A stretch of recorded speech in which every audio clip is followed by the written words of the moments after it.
Hello, I'm the artist Michael Zotos, and we're here on January 24th of 2023. And this will be what I call my chicken story. It has been said that when a person makes artwork, often their own personal experiences come out in the work, especially abstract artwork.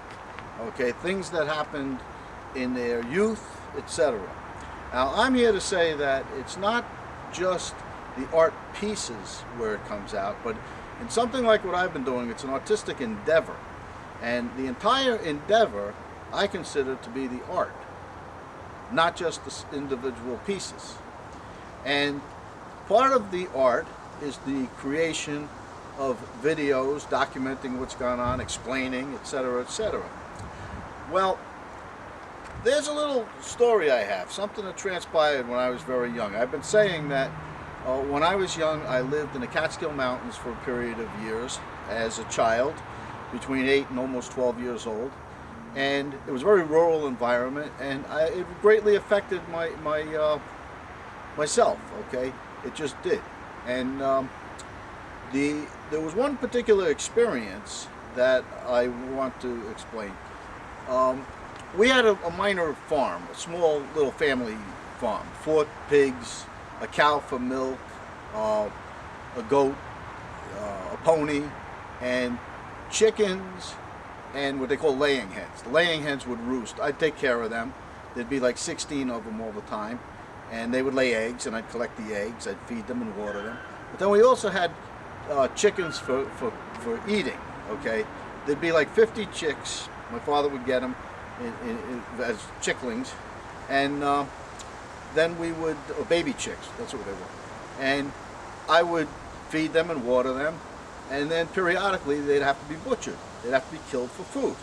Well, first time out, my father was very inexperienced, and he had no idea what he was doing. He had 6 children. I was the second. My older sister Michelle, then me, then Laura, Joan, Ruth, and John, all 2 years apart.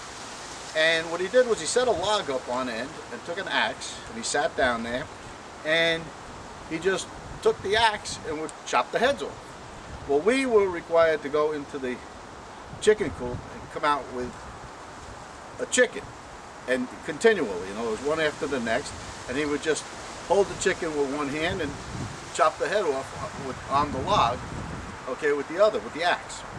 And usually the head would fall on one direction and the chicken would just drop dead, okay? But sometimes they wouldn't. They would flop around a bit, and there would be blood around, and it would get on your clothes, and it was a little bit of an experience for us, okay?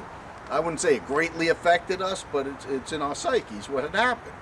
Now, the chickens can't just be eaten, you have to clean them, and they have to be opened and gutted, and the feathers have to be taken off. For that, you have to put them in very hot water to loosen the feathers.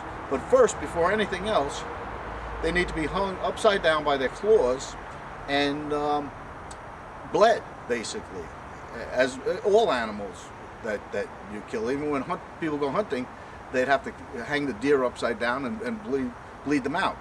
Well, what my father did was he devised like a wooden clothesline, so to speak, and some wire, and we didn't get involved as kids, okay? We were there, and he would hang them by the wires upside down by their claws, all of them, 24 we did the first time out, okay? And they would just hang there until for quite a while, okay? And then he would take them down and clean them.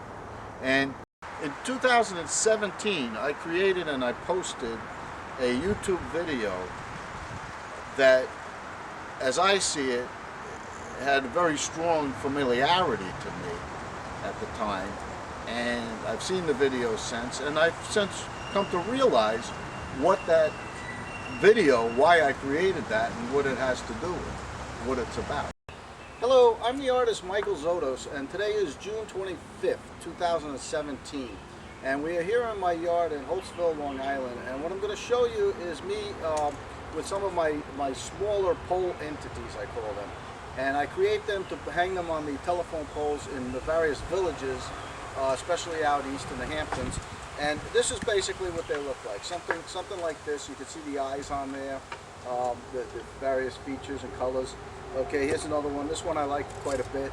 Okay, but they seem to go missing very quickly. It kind of looks like, I guess, some kind of a shrimp or something.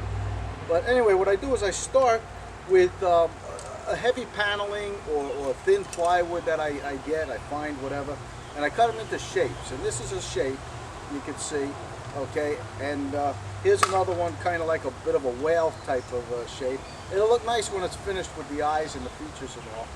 And what I do is I cut it, sand it, and then I paint it white, okay, pure white, and after it dries real well, then I do all the features and all. I'll usually put a second coat of good exterior white paint on it, at least on the front of it. And what I've done here is I've drilled a hole, a small hole, and there's a wire that I put through it so I can just hang it. This way I can do both sides with the white paint at the same time, rather than doing one side and let it sit on wood, you know, thin slats, and then later turn it over. This way I can just hang them, and it'll just air dry. And that's what you're going to see right behind me is a number of them that I've finished, and they're hang drying. So here we are.